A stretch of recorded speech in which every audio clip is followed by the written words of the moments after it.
Testing. Testing. Sibilance. Sibilance. Hocus pocus. Good evening, everybody. Welcome to very, very comfy gaming. Because my son requested that I stream more Doomkeeper for him. You know, the lad's got good taste. And actually, so I played last night, and you know what I finally succeeded in doing? Upside down world. Upside down world. And not only did I win, I like here, let me pull up the Steam screenshots in lieu of having actually streamed it. Although it always raises the question, like, if I had streamed it, would I have been as successful?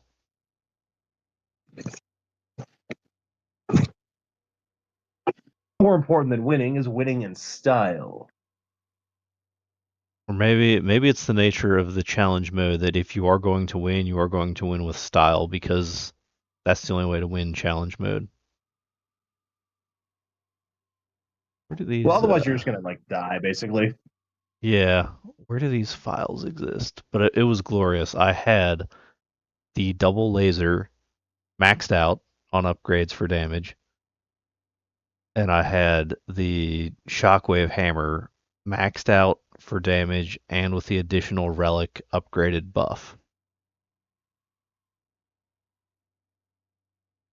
So that's a lot of damage. It is a absurd amount of damage. Like, I became more worried about just finding the relic than if I would be able to wave clear.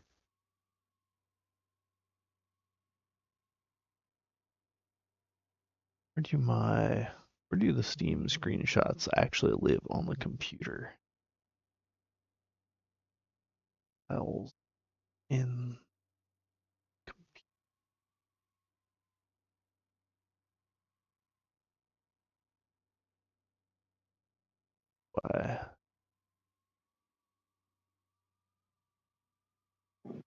See, if I had Windows 10, Windows 10, this wouldn't be a problem.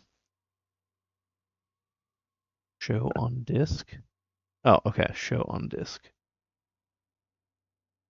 Now drag into OBS. This is the hardest part of streaming, is getting the stupid software to work. I'm just saying, if somebody can come up with a more user-friendly version of OBS tailored to VTubers, they'd make a killing. Let me just see if I can just drag and drop this in here. Hey, there we go. All right, check it out. 420, nice. 4,091 monsters killed, to include 41 of the giant Awaken the Nightland scorpion dudes. That's a lot of damage. Received 7,000. So I think why I succeeded on that run is that not only did I get a pretty good like initial seed of iron to let me like upgrade stuff, but I also wound up sitting on a giant war chest of cobalt. I was sitting on like 12 cobalt at any given time. Cobalt makes everything better. So not only did I win, I cleared the final wave without the relic bomb having to trigger. That is how absurd That's how you know you're doing well. My dome was by the end of it.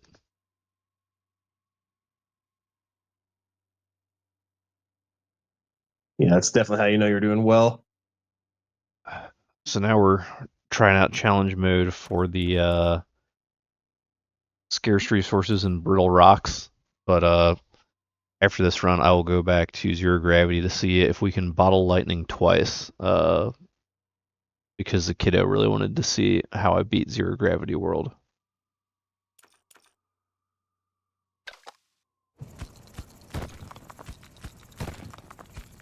Well, you just got to work on, those dome keeping skills. Maybe a little bit of that parallel mining, It's boring, but it does work really well. Yeah, it's like I said, it's a curse.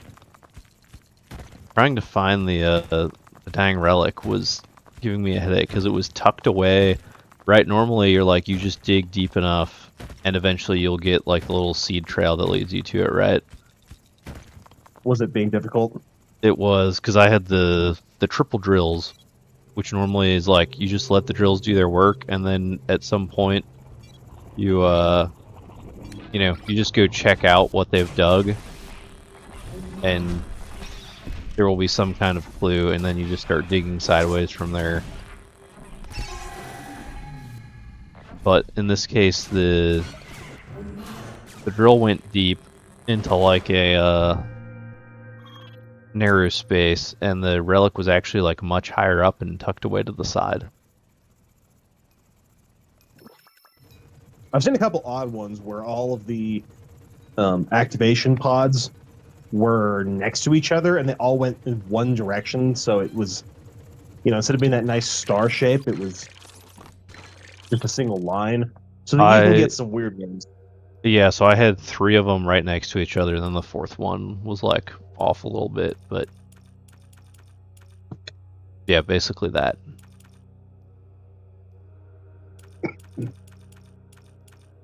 Yeah, not the most convenient.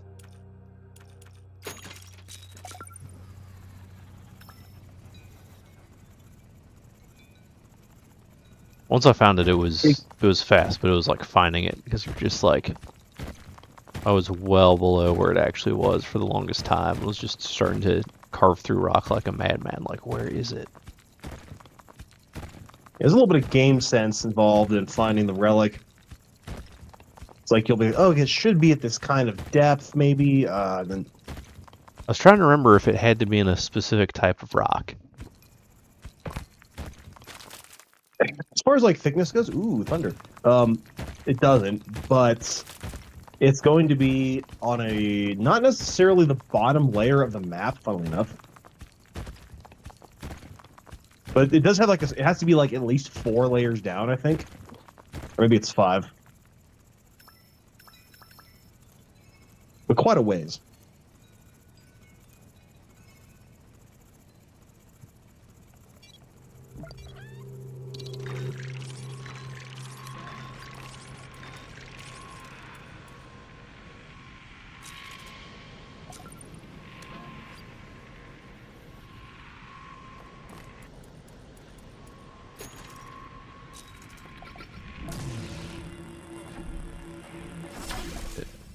Upgrading the laser early on does seem to be the key to these higher wave strength fights, because when it gets to the point where you can just start melting like mid-level goons, the waves go much smoother.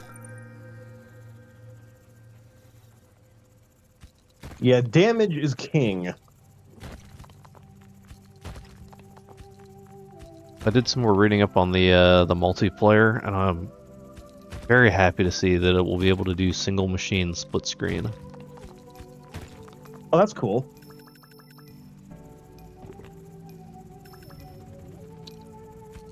Not enough games have split screen these days. Yeah, so I'll have to get a second controller for the kiddo, so we can keep domes together.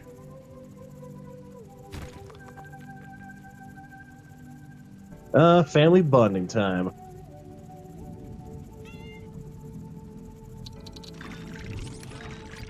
Oh, shoot, there's 4 of us.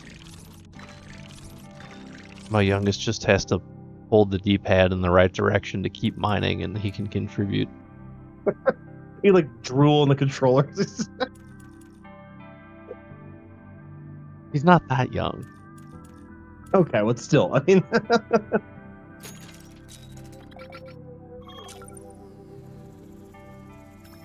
Is he there for moral support? Hmm.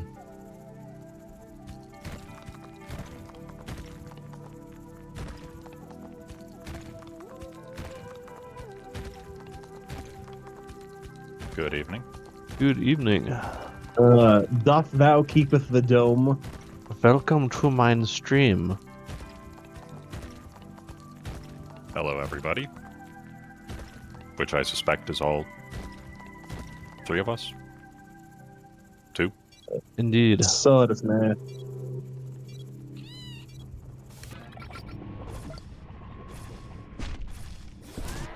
Oh, not this guy. No. I hate that thing. The laser has very spicy. The laser has some severe problems until you're able to get the speed upgrades for it. Yeah. I was telling Squirrel last night. I stayed up way too late playing Dome Keeper. I was actually I don't believe it. I was about to turn in because I was like, I hit the time where I told myself I'd stop playing. I was like, one more run, and it was a glorious victory on Upside Down Gravity World. I had fully I do like the upgraded upside down gravity runs. fully upgraded dual lasers and a shockwave hammer going, and just like melting everything. Or shoot, I guess I should have planted the seed on that thing. Oh well, next time.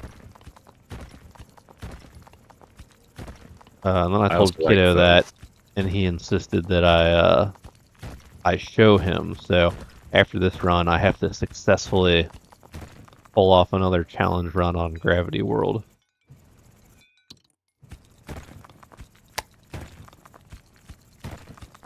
Honestly, well done on that. The challenge run bit, that is. It was Actually, that looks like good seed target. Yeah, it took way too many runs. But I finally got it. I think the other thing that helped, I think I got a pretty good starting seed, but I was also like I was much more cautious with my time, like I'm not being right now. So I was making sure I was always in the dome, ready for the fight, and I also managed to stack up like 10 cobalt. Oh yeah, this is not good. The seeds do matter quite a lot, especially for challenge runs. Stun laser. Yeah.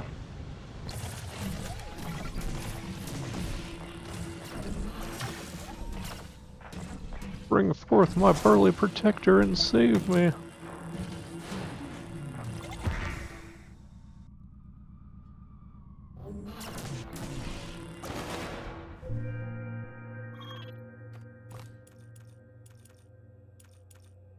Yeah, I need water.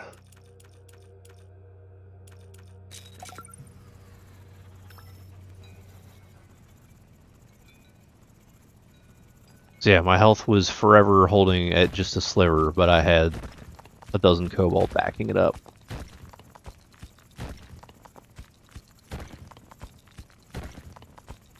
Quite fortunate. I mean, that's functionally infinite health, if you think about it. Yeah. Until you run out of cobalt. It's like a blade of armor. Only made out of cobalt. So you get cancer when it ablates. And you see here, this differential equation is what I use to figure out what will kill me first, your damage or the cobalt poisoning. Well, it's kind of like using depleted uranium for penetrator rounds. It's really not healthy. But, you know, if you don't, the other guy who is using it is just going to punch straight through. I kind of feel like with some stuff like that, you know, if you're being shot at by a depleted uranium round, the depleted uranium's not the part you got to worry about. No, it's not getting shot at. It's handling the depleted uranium rounds that you're sending down range. Same with a lot of stealth coatings are not really good to breathe in. Yeah, or like how all of the nuclear reactor techs have daughters. Only.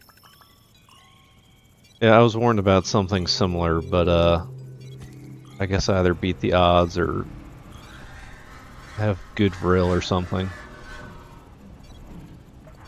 Yeah. What if you like get the opposite curse and you can only have sons and you're going to have like 20 of them? Oh. Or like how with drone warfare, have you seen some of those jamming backpacks? Those can't be good for your Oh yeah, it's like the anything. 18G jamming backpack. Yeah, just bathe 100 meters of your immediate surroundings in radiation. Because there is no possible way for that to go wrong at all, right?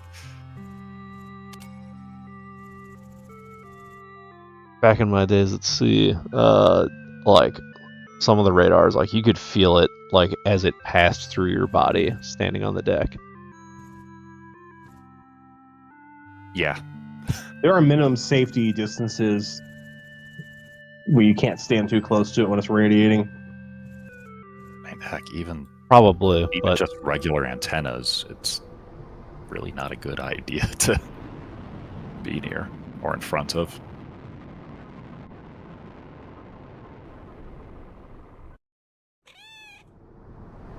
It's just like the 5G towers, guys. I mean, I do suspect any novel form of radiation, especially when So, like in the area. Here's a fun fact. So you know this, they're in like the 5 gigahertz range.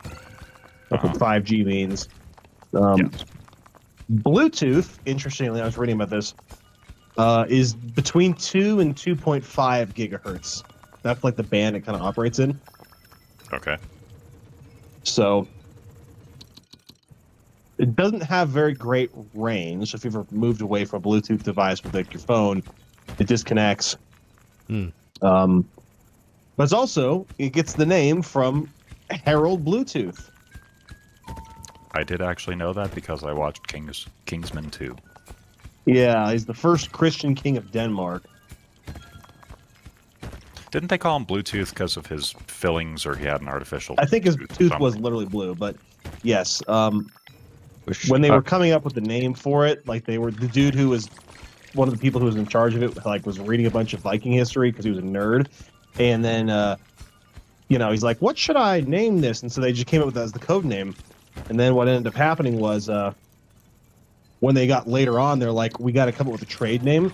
They couldn't come up with a better name that wasn't like already taken. They were gonna go with PAN, so Personal Area Network, but it already like linked to too many different things, Not nearly as catchy. including bread.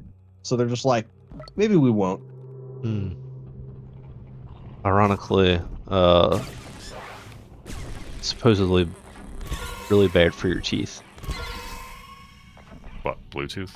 Yeah, like using wireless headphones and stuff, some people's teeth react poorly to like I wonder if long-term it's people's exposure. Do they have fillings?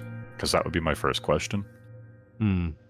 That being said, I also don't use wireless headphones because, again, the radiation cannot be good for you. I was cheap, and that's why I don't have wireless headphones. Well, that too. I've tried like the bone conducting headphones before too, and those were I had to try on like every pair in the store before I found one that didn't feel like it was doing something horrible to my skull.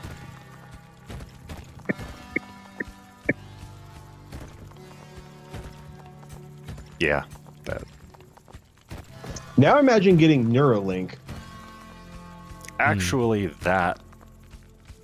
There's So the I'm one dude never- that it's working out pretty well for him. I actually follow that news just because it's one of those things where theoretically it's great, and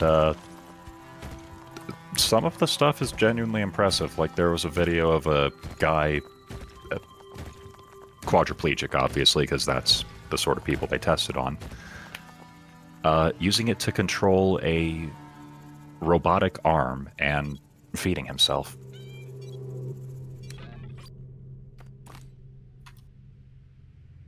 And then another guy was playing rock, paper, scissors with his kid. Using a robotic arm. It's cool to see stuff like that. Yeah. Like that is a good use of that kind of thing. restorative rather than just like I can put memes directly into my brain now. Well, you mean you don't want to hear Elon about Big Musk's- Chungus? So, Elon Musk actually laid out his philosophy for Neuralink a few years ago when he started the company, and obviously take everything with a grain of salt, because I am just paranoid and usually think everyone will live down to my lowest expectations, but cynicism aside, he said that the whole point of Neuralink was to keep pace with computers because we can take in information extremely rapidly. Where we fail is sending out information. Finally, I can become a StarCraft pro. Basically, yes. But I will still lose to Koreans. Incidentally, I did. I'm not sure if you saw the video. I've not watched it posted yet, in one but of the I chats earlier today. need to take a of look. The beyond player perspective. Did I share with you 'Cause guys? really, I seem to recall you reacting rather incredulously when I said Pro StarCraft gets up to 600 APM a minute. I'm trying to imagine what making 10 mouse clicks or like action commands in a second looks like. Concert pianist. Did I It share looks with you absolutely guys nutty. the I think Anduril released their video of their helmet HUD system. Yes, I saw that. It That looks like is- a teddy bear. So that one, I can actually foresee a very big problem with it. Information overload. Hmm. And you ever read a book series called The Lost Fleet? I think I read like the first chapter of the first book. That's Jack Campbell, right? Yeah. Good series. I like it. But anyway, another possibility, which is a bit nightmarish, is general micromanaging fire teams. Hmm. Ew. We all know it could happen.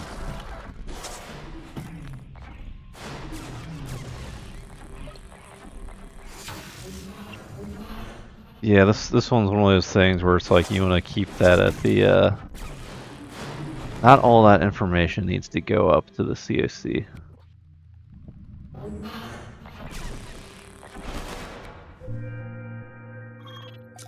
Honestly, the people that would be most prone to that would probably be soft, where they're running missions at like a small enough scale that you could actually have like some commander that's like, I do actually have time to know exactly what my team of operators is doing, versus a conventional force where like there's no time. So it's like a Metal Gear operation, you know? It's like, yeah, Colonel, I've infiltrated the base. It's like, Snake, what are you doing? Take that bucket off your helmet. Yeah. Snake, why are you in the women's restroom?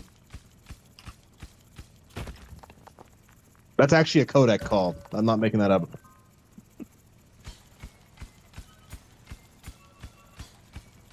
You know my son's gonna be asking me why there are snakes in the women's restroom now, right? Somehow I'm not surprised at all. This is Kojima we're talking about.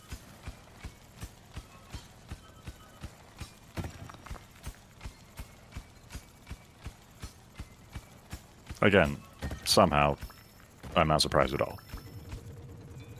He named a character Hot Cold Man.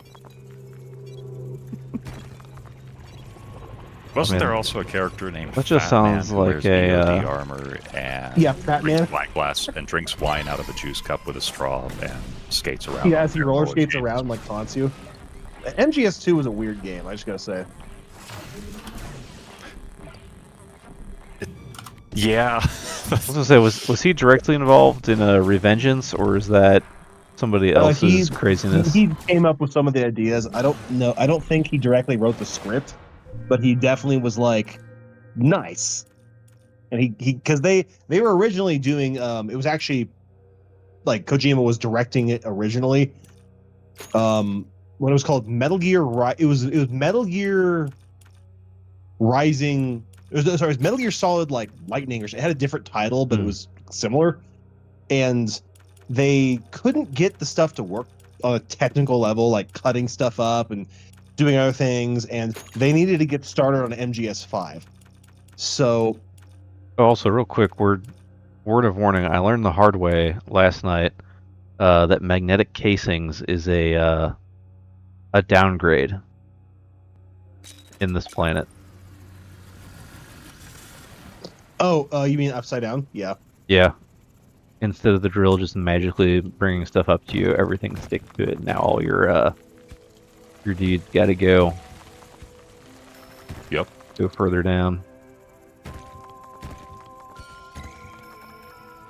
Also, the magnetic side drill thing doesn't work because it falls up and out of the side drill's range. Unless they've changed it. No, that was also happening. Okay, yeah. Where they stick to the ceiling instead of getting dragged along.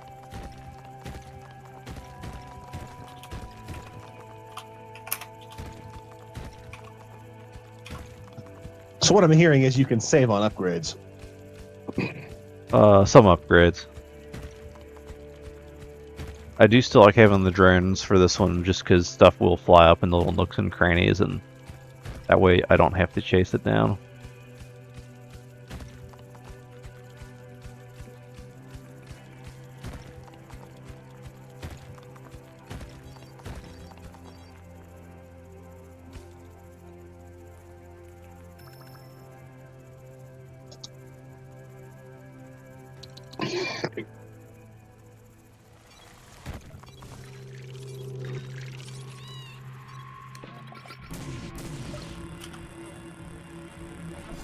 Once the laser gets up to the level 12 upgrade, you're sitting in a pretty good spot for a while.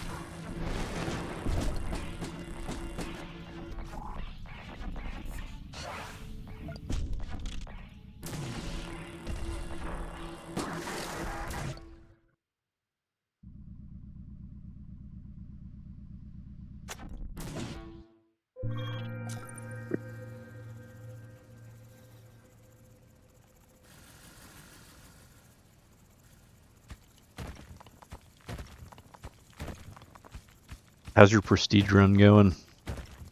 I just finished at 14,000. This thing's getting a little hairy. I'm like, I don't know if I can survive the next wave. Taking your place back on the leaderboard? I guess I had to, you know?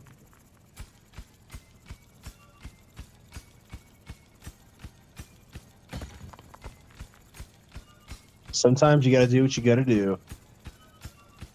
And my squids finished picking up all the resources. I had 40-something drones that were just going and picking stuff up. So...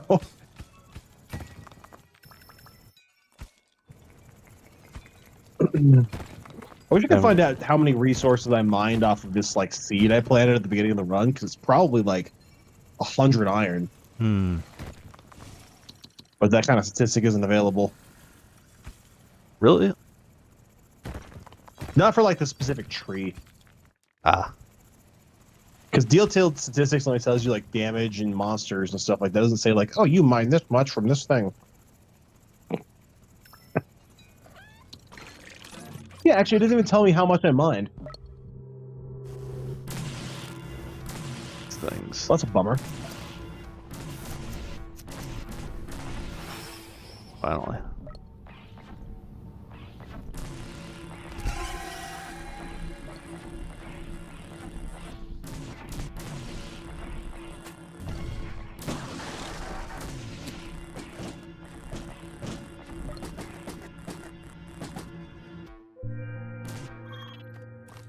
What I think now, before I forget, would be a good time to make the laser faster.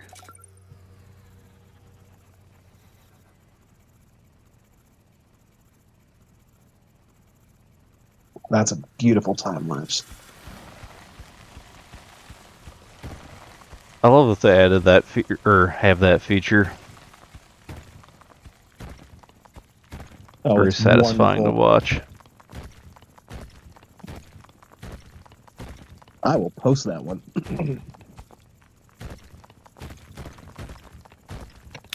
So in games coming out shortly that I am cautiously optimistic about, Europa Universalis 5. I've been reading the dev diaries. And again, I just don't want to get. I refuse to show any optimism yet because I don't want to be I don't want to be disappointed again. Paradox has burned me too many times. Yes, but this time at least they have armies. Yeah, I know. Actually, yeah, it looks like they've taken the best features of Viki 2 and CK2 and grafted them onto EU. Like, the levy system and pops and just generally, I don't know. Like I said, I am cautiously optimistic. We need to find another relic.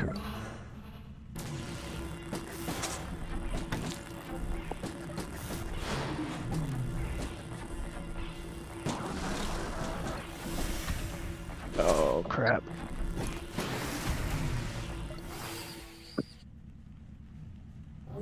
Alright, we're safe. Completely missed the teleporting mantis shrimp, dude.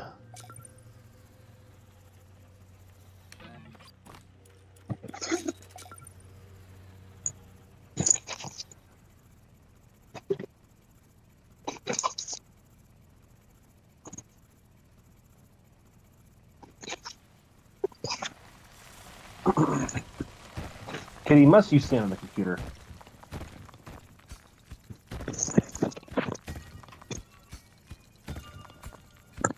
Funny thing about last night's run, once I was like just trying to find the relic to end the game, was at that point I was deep enough that I'm just finding like giant seams of iron, like 12 blocks deep. Squirrel, whatever you posted. It's satisfying to get down there.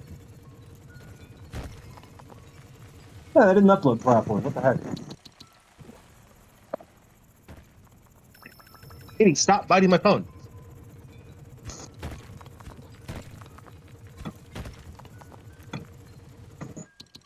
What does the old cat think of Doomkeeper? She sometimes tries to stick her paws onto the miner.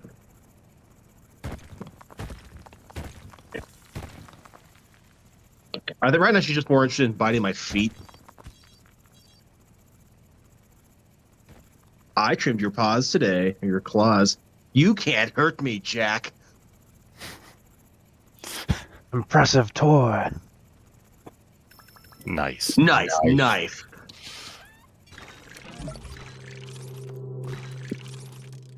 What kind of people would we be without Kojima brain rot? I would be very boring. So I've there's a new strategy.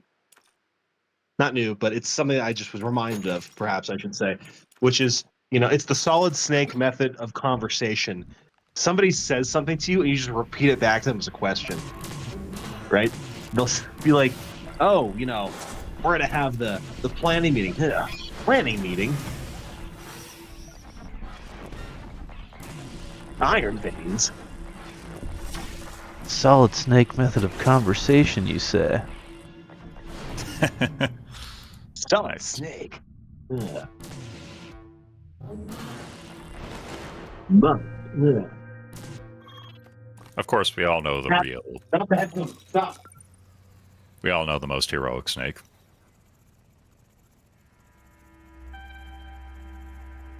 Ugh. The solidus. I haven't actually no, sorry, that's not true. I have played a Kojima game. I just wasn't aware it was one at the time.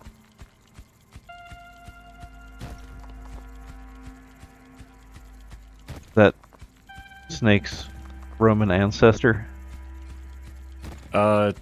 Snake clone-ish? It's complicated. Main villain of Metal Gear Solid 2. Basically a Proto-Armstrong. Well, Oh man, the gift did the run corrupted. That sucks. Oh, Well, I guess I can't play the run. That's lame. Ow, cat. Bummer. Yeah. So there's like l'infanterie. And there's like the big boss. You know who Big Boss is? he's also a clone of Snake, or Snake is a clone of him. Yeah. So he's like the original Snake. Because there originally was the boss, and then he became Big Boss. Yeah. Because he beat the boss. He's very meta, Kojima. Very meta. But And then there's this amnesiac coma patient that they convinced was boss, and he basically did the entire job for him. that's an interesting weird. one, but it'll make sense someday. Hmm. Or it won't. It's Kojima. Or it probably won't. Actually, it's better if it doesn't. But yeah, so then there's like let's see, there's a guy called Major Zero, and there's this thing called the Philosophers, and basically, like after World War II, they like pooled together like this tremendous amount of money and other stuff, and they're like, we're gonna make the new world order. And then they couldn't. There was like some disagreement on stuff. So after they beat the Axis, they were kind of fighting over who gets the Philosopher's Legacy between the Soviet Union and the U.S. and the Chinese. And so the U.S. branch of the Philosophers kind of underwent a rebranding. They became the Patriots. They knew war was good for the economy. They did, and it's actually just like they're just AIs. Like. Basically, America's being run by a computer or a Siri. It was actual dudes, and then they just got replaced by AI later on. But is this Armstrong talks about this in his big speech at the end, right? And this is after the Patriots are destroyed in MGS4. So this is like post that, but yeah. So the Patriots were running the war economy. There's a guy named Major Zero. He basically kind of founded. He didn't really found the Patriots, but he was neck deep with them. And after the virtuous mission where they Big Boss beats the boss, and then he's like, nah, and then he doesn't want to shake Nixon's hand, or not Nixon. He doesn't want to shake Lyndon Johnson's hand, and he's like, I'm going to make a nation for soldiers, and he calls it Outer Heaven. Except that comes later. He actually goes and becomes a mercenary. Militaire sans frontières. Okay, that's why I see those patches in the airsoft shops. Yeah, so it's MSF, but the cool kind, not the lame kind. Soldiers without borders, basically. Yeah, they become, so that's like a PMC, but then they get their hands on a nuke, and so then there's like this big thing that happens with an inspection. It's a big conspiracy. Someone set them up, and they get attacked by another PMC. Whoa! And they destroy Mother Base. And then Snake goes into a coma for 9 years. And then we get to MGS5. Also, and the then Soviets that invade is an Afghanistan. interesting show because the game's unfinished. Because Konami got a new president, and they decided that pachinko games and mobile is the future, and they just basically wanted to get rid of every other normal traditional video game thing they had. So they just basically forced MGS5 to be like released now, even though it needed like another year. Is that why they hold on to Yu-Gi-Oh too? Because it's basically paper gacha. Hold on to what? Yu-Gi-Oh. Yes. It makes money.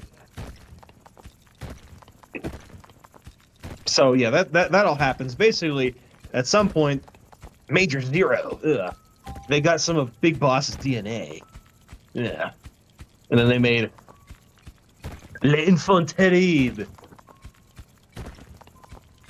which are the clones of Big Boss. And that's where Solid Snake is one of them, and there's Liquid Snake. Brother! He got all.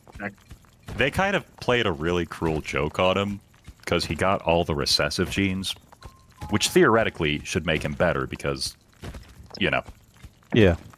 That's just how genetics works. They told him that the recessive genes made him worse.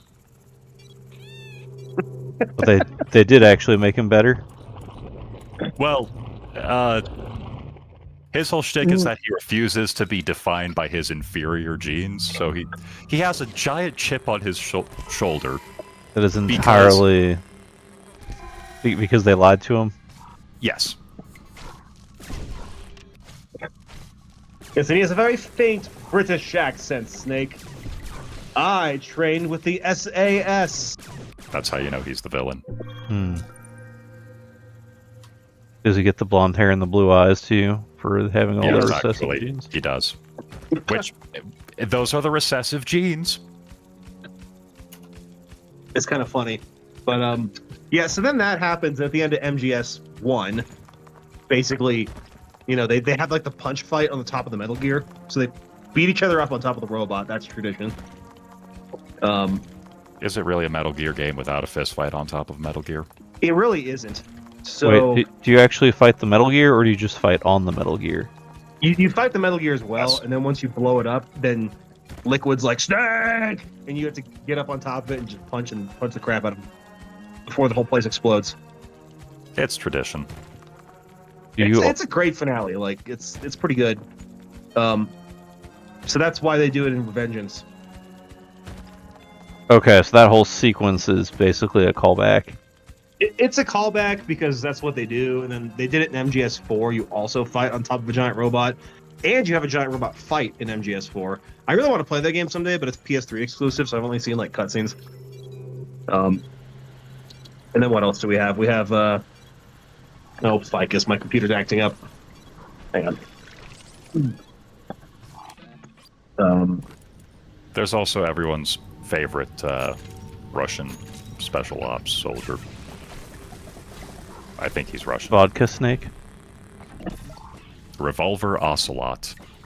Oh yeah, the guy who couldn't go 5 seconds without betraying somebody. I think he's been betraying somebody since before he was born. That actually might not even be a meme. I do like the names he comes up with. There's a certain cadence to them. Decoy Octopus. It's always funny hearing what hearing the takes non-native English speakers have on, you know, English.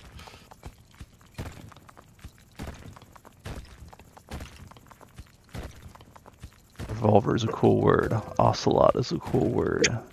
Together.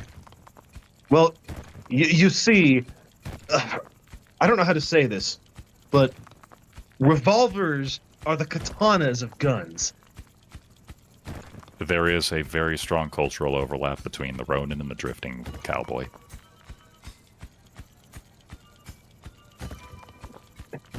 So much so that you've got... It's actually weird how much cultural overlap there is between Nipon and Britain. Possibly something to do with relatively small, resource-poor islands. Settled by Proto-Scythians. Hilly, larger, belligerent continental powers right next to them. Everything. Wait, does that make Proto-Scythian. China the France of the East? Insert continental power here. They've gone through quite a few. But, however, in this case, direct comparisons fail. China is the China of the East. Although, probably the closest would be the Byzantines. Incidentally, I heard the most hilarious story about the Byzantines using their reputation for treachery and deceit to their own advantage. Let me guess, they did it by not betraying somebody. Yes, actually. But, so they get invaded by an army of Franks. And they send a messenger to the Franks' second-in-command with detailed plans laying out exactly how the second-in-command is going to betray the main commander during battle and cause a defeat of the Frankish army and then take control of the army and, you know, riches beyond mortal imagining. They give it to their most cowardly, treacherous messenger, and they don't pay him. Thereby ensuring that he delivers the message straight to the enemy commander in the hopes of a reward. The second in command immediately denies it, but of course he would. So now the entire army is paralyzed with indecision because they think that the Byzantines have been bribing their officers and they don't know who to trust. Because that is a standard Byzantine tactic. It's like, you can't betray us if we betray ourselves first.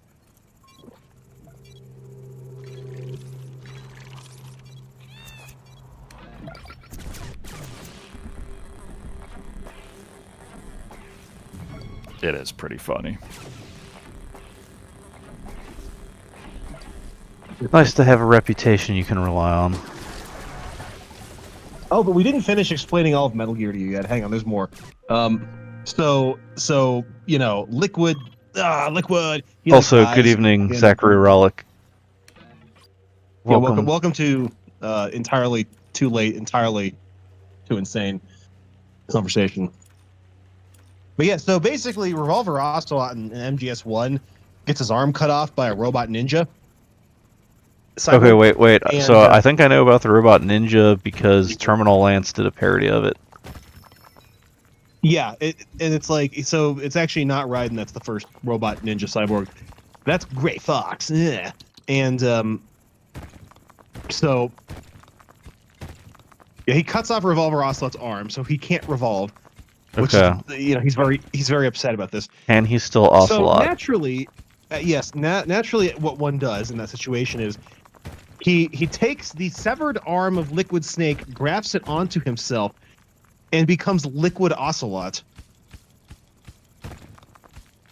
Completely rational if you live in the Kojima universe. And then it's like the mind of Liquid Snake, like, well, it's complicated, but he's like possessing the body of Ocelot and making him do like stuff. And he's like, Snake, brother. So when do we get to Chaos Tiger and Tiger Tiger? Oh, also, not that you're doing anything wrong by any means, but because my son will be watching this stream, just keep in mind you are also explaining Metal Gear lore to my son. Okay, it's not as complicated as Kirby lore, I'll give him that. I just learned about the Kirby and the Forgotten Land DDD lore, so... It's wild, isn't it? Yeah. It's amazing what happens when people just write and don't let themselves be stopped by any conventions of sanity or normalcy. How's the phrase go? You can just do things. You can just write a story. Let's see. Ooh, I think your dome has seen better days. Yeah. It's a fixer-upper, 450,000. Don't try to lowball me. I know what I've got. Oh, do we mention there's an HOA fee? It's called 2 cobalt per round.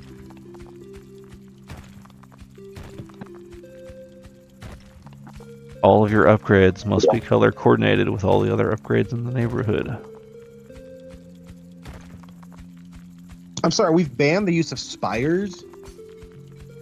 It's just so ugly sticking up like that. Also, you need to trim your tree. And you can't have the drones in the front yard. And no, you can't have them in the backyard either. No free-range drones. This is machine cruelty. You can't just keep them locked up on their charging stations like that.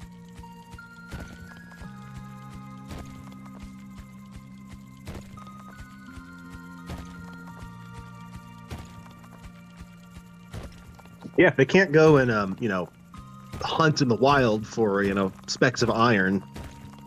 They won't know how to feed themselves. They become really unhappy.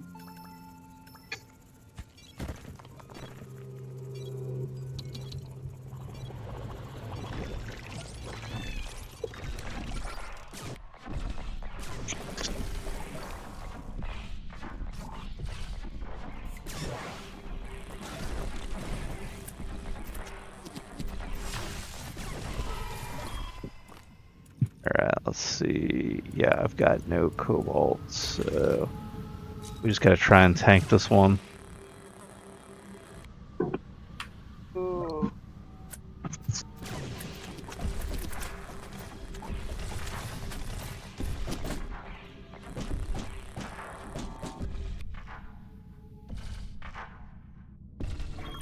Ugh.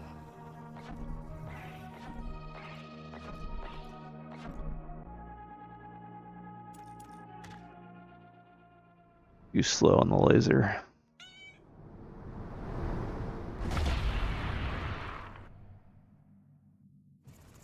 Ooh, we got a good color scheme this time. Good.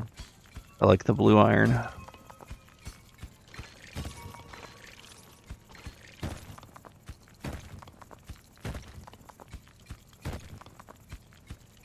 Okay, so he becomes Liquid Ocelot, but since Raiden, or not Raiden, since Grey Wolf took his arm, does he become Revolver Wolf?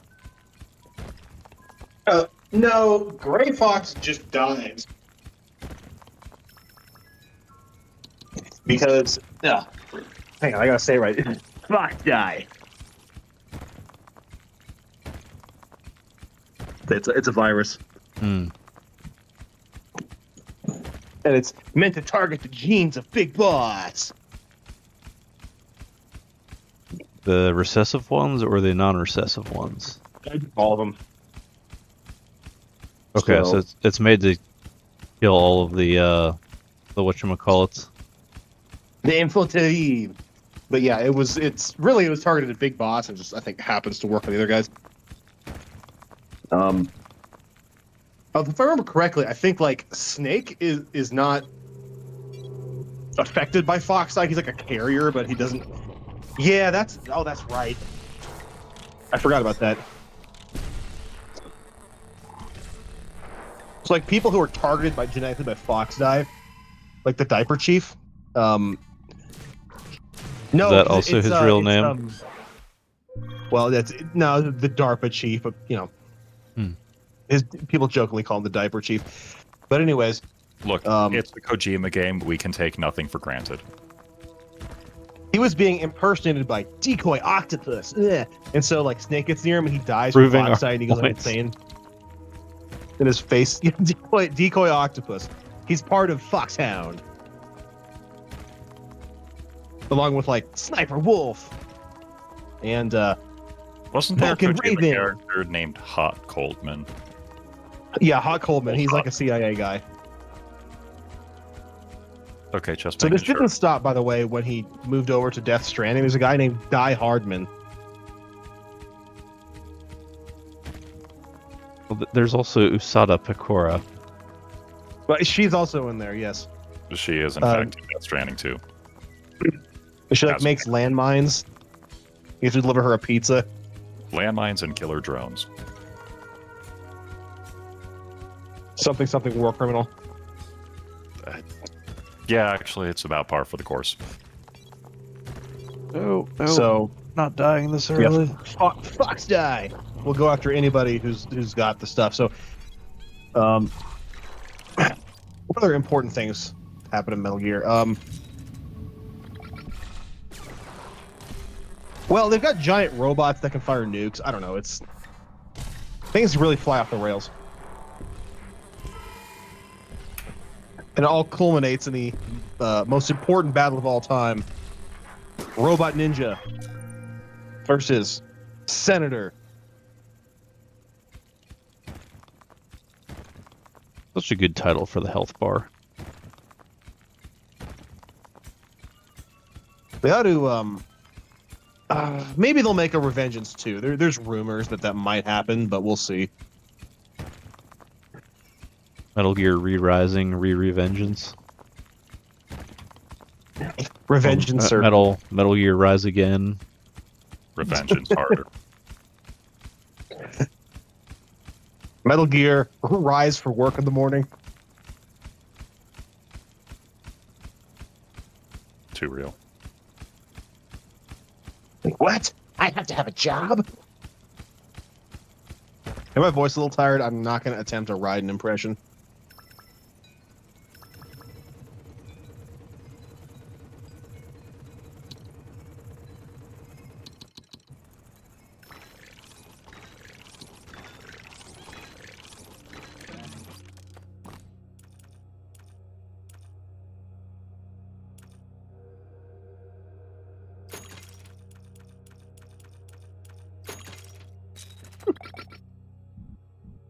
Yeah, for a lot of people, their first introduction to Raiden was in MGS2, where he can slip on bird crap and just fall to his death off of the platform. So you're saying there was a bit of an upgrade. So yeah, like that's a thing. There's like birds will like poop on, there's like seals and stuff. Oh, it's like an environmental hazard. Yeah, and you can like he can slip on the bird crap and then just like fall over and die, like fall off the platform. Is this during the fight with Solidus Snake? I don't think there's birds in that, but this is like just kind of going around Big Shell. Big Shell. Yeah, remember, this is Kojima. I would put nothing past it. There's also a part where like you get to sneak along this like pipe or something, and there's like a soldier that comes up to these like, oh man, I gotta pee. It just like pees off the ledge and just like onto Raiden's head. It's like, thanks Kojima, that's great. It's necessary for the plot and themes of my game. There's a surprising amount of what we might call potty humor in Kojima's games. I don't think it's like surprising there's at all. multiple interviews about where he comes up with some idea that's actually just awful, and his team's like, Mr. Kojima, no, it's bad, and they have to convince him to not do it. He's a little bit like George Lucas in that sense. What if we put this alien, glump stink bag, and he's actually a Jedi. He's the funniest character we've ever had. And then Anakin he'll drive his pod racer really fast. Oh, that's so close.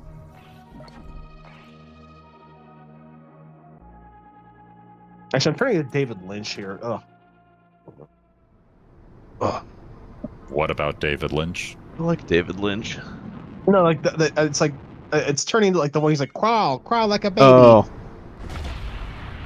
I was like, but George Lucas is turning into David Lynch. I'm like, no. I was like, it's hard to keep the voices in my head straight.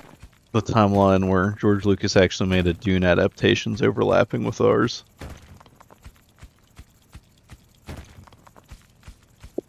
And there's like Part 2. they find the spice and it's like Jar Jar's there. Have you seen the Spice Diver cut of Lynch's Dune? The Spice Diver cut? Spice Diver cut. So it takes a lot of... So there was a ton of footage that did not make it into the theatrical release of David Lynch's Dune, which is part of why he disavowed the movie. I heard about that. The Spice Diver fellow has basically put together a 3.5 or 4 hour cut of the thing on YouTube for free. And it's divvied up into basically 4 parts, so you can watch it all in one sitting, but there's not true intermissions, but title cards being this is part 2. Right.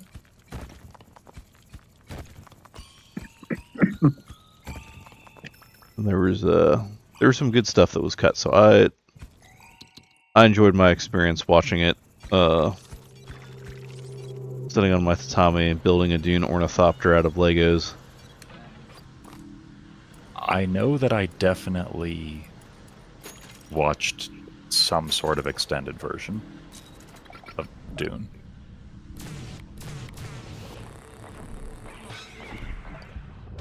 It's a where's the first use of the word ornithopter? Is that actually Dune? I believe it predates it. Because it basically means a flying machine patterned after a bird. Okay. Which Might have been used to describe some of Da Vinci's designs. I was gonna say, I don't think the flying machines in Barsoom are ever referred to as ornithopters, but there's you can draw a clear through line from John Carter to Dune. Okay. Ornithopter from Greek, ancient Greek, ornis, and Heron? I don't know. Ptero basically- means wing Ptero, Yeah, so birdwing. like pterodactyl. or Oh, helicopter. there you go. Makes sense. Or chiroptid. The helicopter case is a funny one because we shorten the word to helo now, which that part came from helico, meaning helix-shaped wing. So the part of helicopter that actually means wing is the second half, and we shorten it to helix.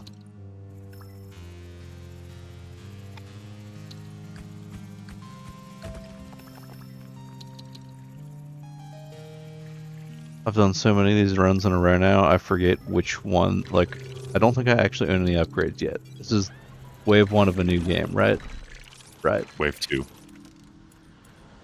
Oh yeah, I unlocked that guy now. So it's starting to blur together. He's going to be lost to the dome soon. Do you see it when you close your eyes? That's the real question.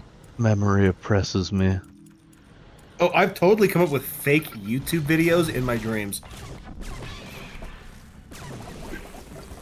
That might be a sign. Well, I used to come up with fake 4chan threads. I dreamt about threads that didn't actually exist. That's definitely a sign. And I was like, huh. Dreaming in I don't green get those text. anymore. Yeah, I was literally dreaming up green texts. Were any of them as good as the bottomless pit one? No.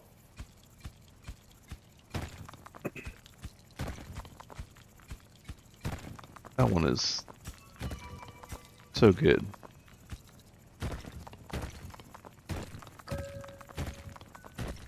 Whatever model that was managed to find like the platonic form of the green text.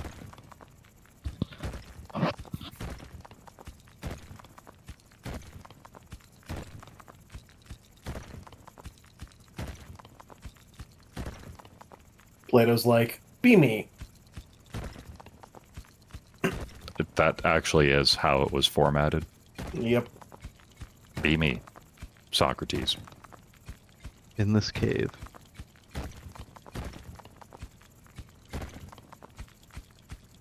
Be me, Socrates. Want to know who the wisest man in all of Greece is? Go to Oracle. Ask who the wisest man in all of Greece is. She says, it's you, Socrates. Be like, well, that can't be right. I know I'm stupid. Realize that I know I'm stupid, but no one else does, which makes me the wisest.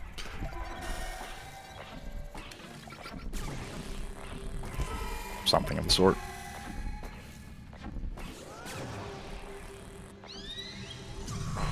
I hate these ones. Oh, the popcorn? No, the popcorn's fun because Dive popcorn. bombers.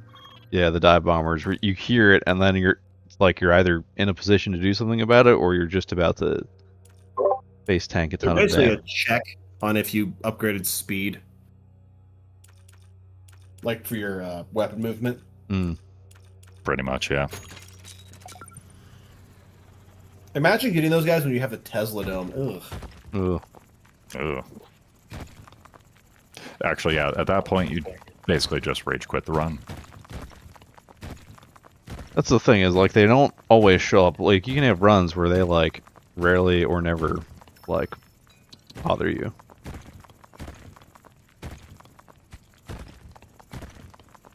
It's all based on your enemy seed.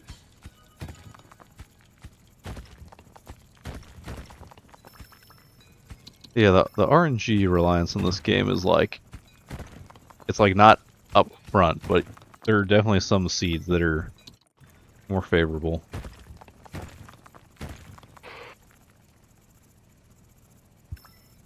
Yep. It's not 100% luck dependent, but there are definitely doable and non-doable seeds.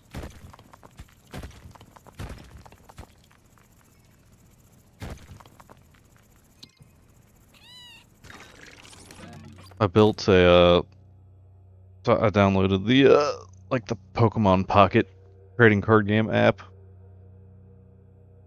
I've built a very silly deck that it is not consistent, but when it works, it obliterates lots of things. I need one more. You getting your turn 1 KOs? It's not a turn 1 kill. I don't think you can pull that off in the game because of the speed of the game, but there's a version of Mag Cargo with a fun little attack that says it only costs 2 energy, and it's randomly select another Pokemon, yours or your opponent's, 3 times. You'll pick 3 random targets out, and then each of them takes 50 damage. And the same Pokemon can be randomly selected more than once, so you can potentially stack all 150 damage onto one guy if the RNG picks it that way. So my deck consists of no Pokemon except for 2 Mag Cargo and the Slugma that they need to evolve from, which I know will always end up in my opening hands because you have to have a basic Pokemon to play the game with. So the deck shuffling RNG will make sure you have at least one basic Pokemon in your opening hand. And then You start the game, you play Slugma, and then everything else in the deck is designed to either help you find the Mag Cargo in your deck or keep him alive once you've got him out. Because if he dies, you just lose because you have no backup Pokemon. But if you had backup Pokemon, they'd be fair game for his ability to target. So when it works, it's hilarious because you just go turn 1 Slugma, turn 2 Mag Cargo, and then in the next, like, 1 or 2 turns, depending on how beefy the opponent's bench is, you board wipe them with Mag Cargo.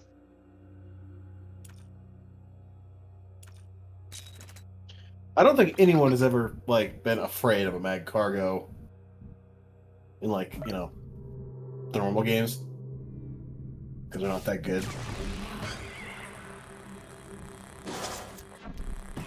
Yeah, I don't know if he's... I really know very little about competitive Pokemon with the video games, but for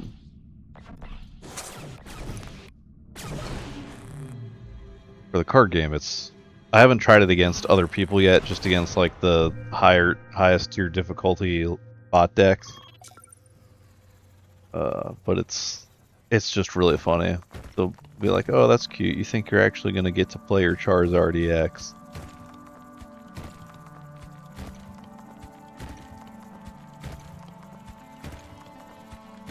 The whole game is very... It's not like RNG dependent, but like the tweaks they made to the traditional card game make this one play so fast that like sometimes it does feel like it's just like they drew into their busted hand and I did not. And there's basically no room to like recover if you get on the back foot. Most of the strategies seem to be like, how do you safely build up your sweeper and then bring your sweeper out and sweep? So it's fun, but it definitely has more of like a, I guess like euchre-like feel in the sense that you're just like, yeah, there's a lot more luck of the draw involved. There's not like a whole. It's not like what you're going to typically see in a Magic deck is like, I have 18 ways to draw this specific card I want. Assuming you're like blue. No, because your deck's are only 20 cards too, so like it's designed to be fast playing. Right. So it's really just like basically figure out what you want your finisher to be and kind of build around that. And then, but yeah, it can be like the coin toss of who goes first can be a huge deal because like some decks really want to go first so they get the first chance to evolve. My deck really wants to go second so it has the first chance to attach energy.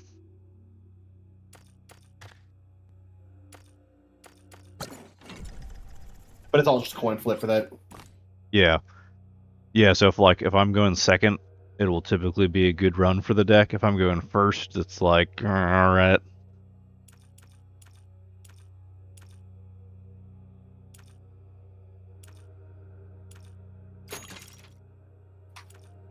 Ooh.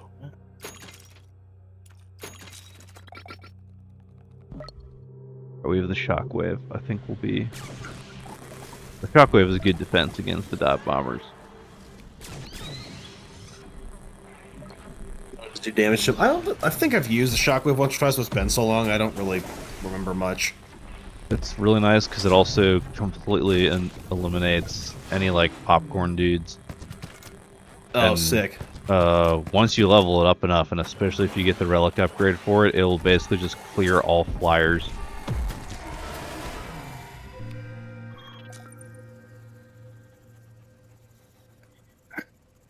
That's what got me through the run. I succeeded was just being able to shockwave half the board away, more than half the board really.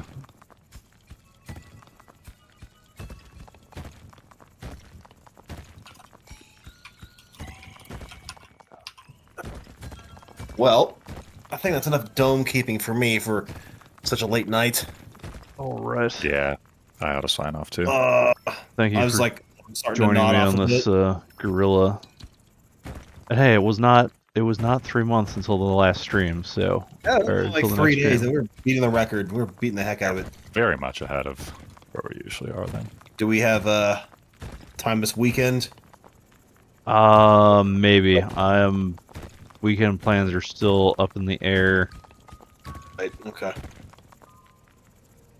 I'm waiting on a reply from someone to figure out if I'm going to try and visit them or if it's not meant to be this time around. Right, yep, just keep us posted. Ugh. Alright, yeah, I'm gonna go turn in. Well, then I will, and happy keeping then. Good luck. And we'll be on the next one, whatever that is. May thy dome always be unbroken. And Good shiny and chrome. May thy dome always be chrome. Aye. Later. Later.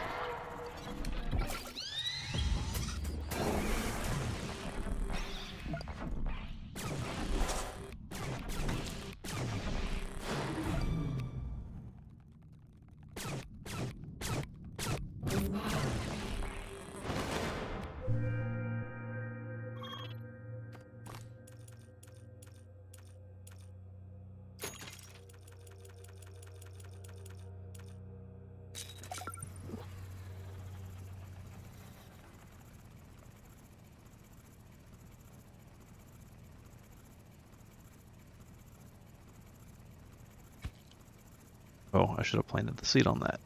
Alright, next one.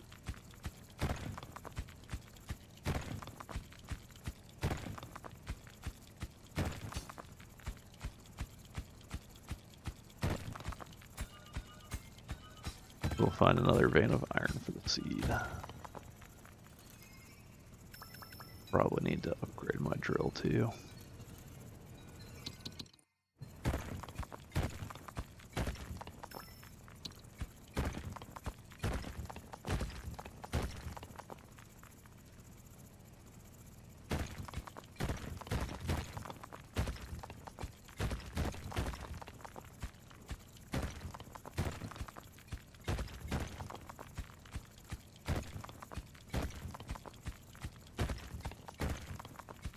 Yeah, I think the drill and the laser next. Just try and see if there's anything worth finding in the soft rock.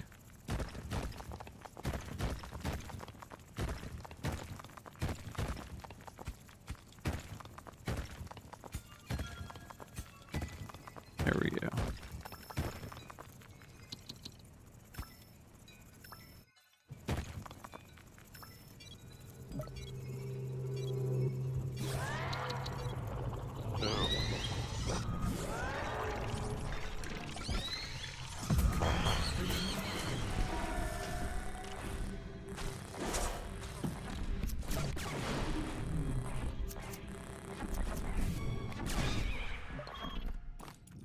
Yeah, let's go ahead.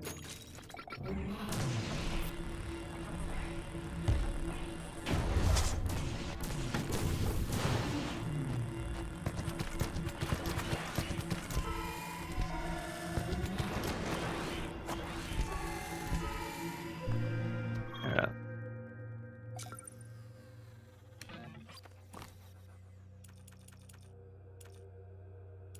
I'm actually going to pay for this so that don't. Yeah, with the dive bombers, I need to be in the dome on time.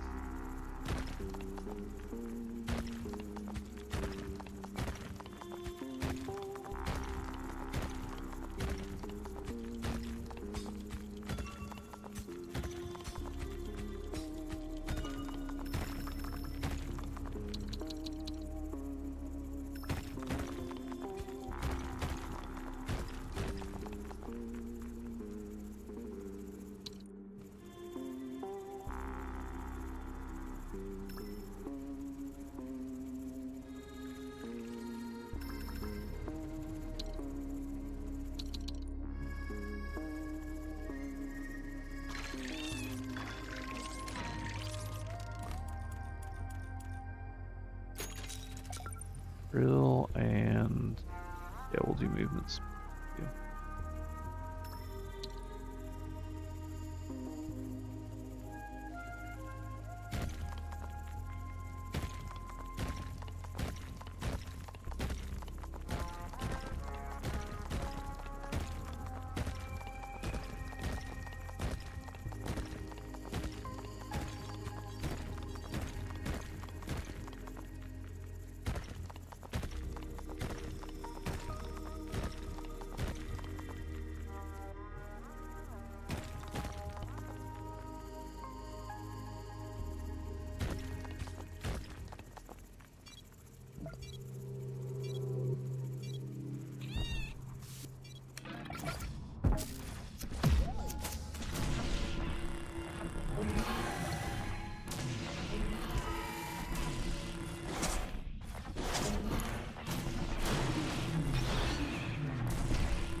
Oh shoot.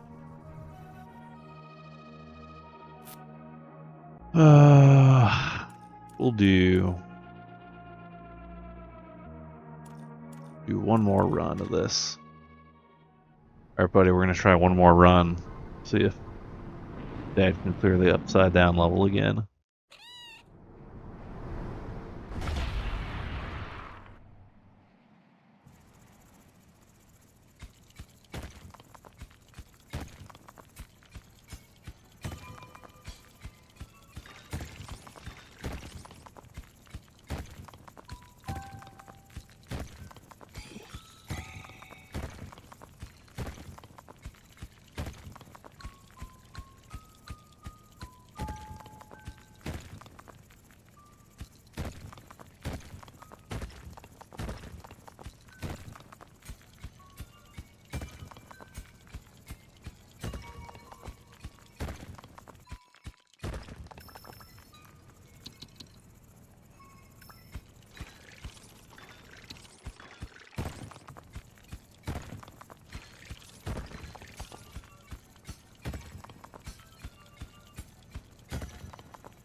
Oh, there, you can see just in the corner there.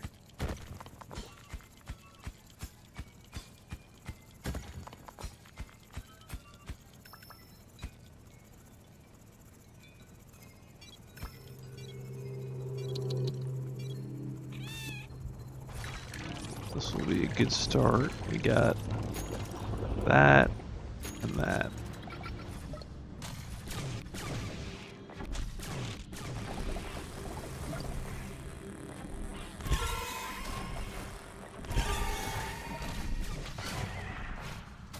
Nice thing about the battle grid is they can typically handle the flyers pretty well. They don't do great against the popcorn, which is why I wish they sometimes wouldn't even waste shots on them, but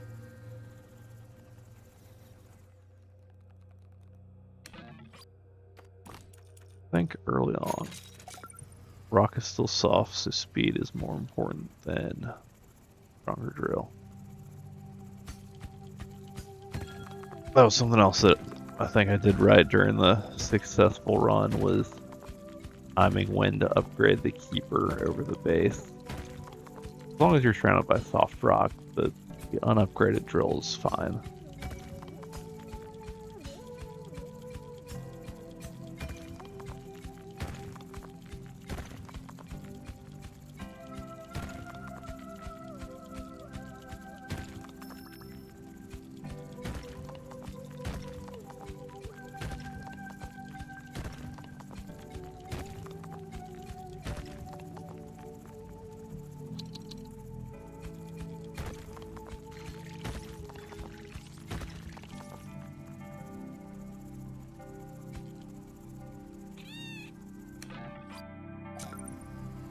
Grab one more piece of iron. Maybe we'll make it in time. Nope, not gonna make it.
I think this guy here is the most annoying enemy early on because they're very, very tanky. Means they also stop you from shooting the popcorn.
Getting that laser one more upgrade will help tremendously.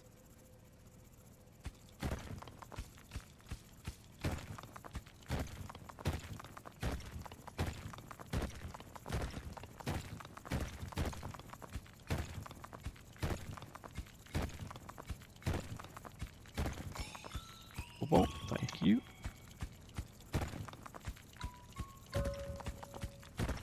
Probably close to some iron.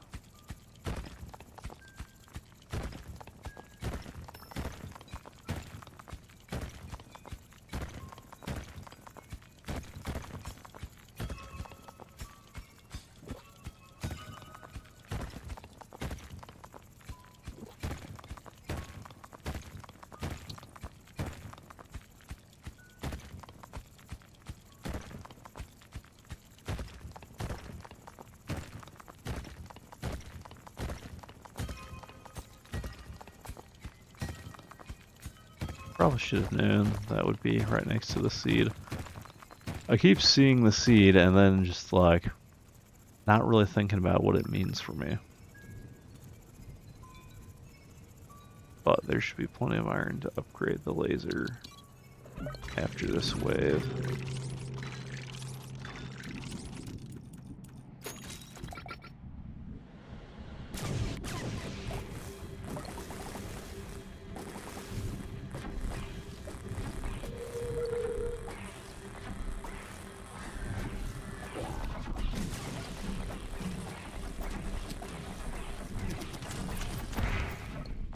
Hurt.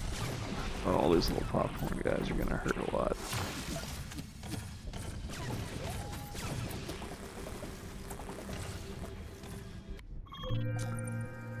Let's get the laser upgraded so we don't have to deal with that again.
One more piece.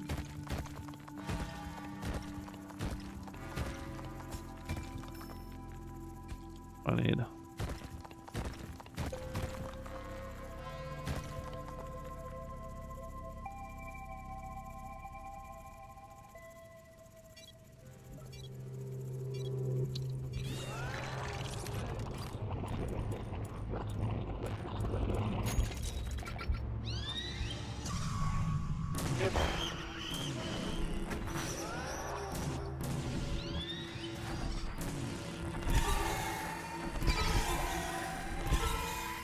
Yeah. 12 iron laser melts through a lot of guys. Alright, cobalt next. Cobalt, and we got the level 12 lasers, so ooh, this should help whatever it is.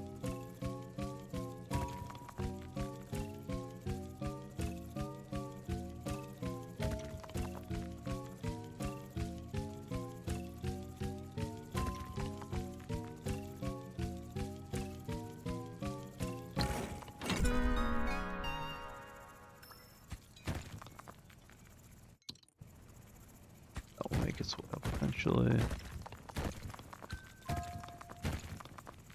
Okay, there we go. Oh, yep, I should have brought the seat over there. Alright. One of these days, I will remember.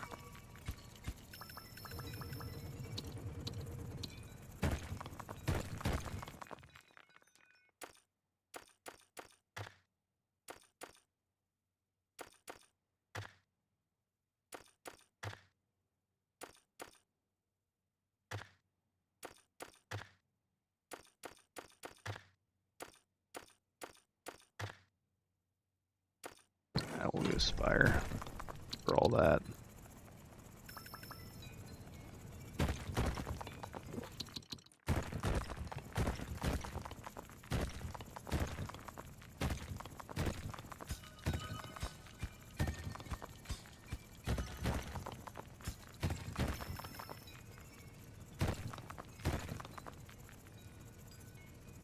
Really hoping for the stun laser, but or the shockwave hammer.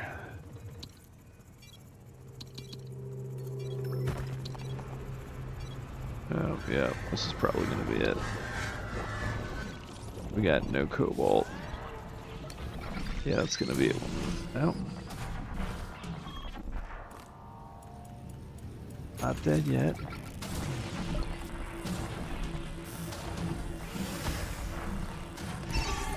Oh, we are dead.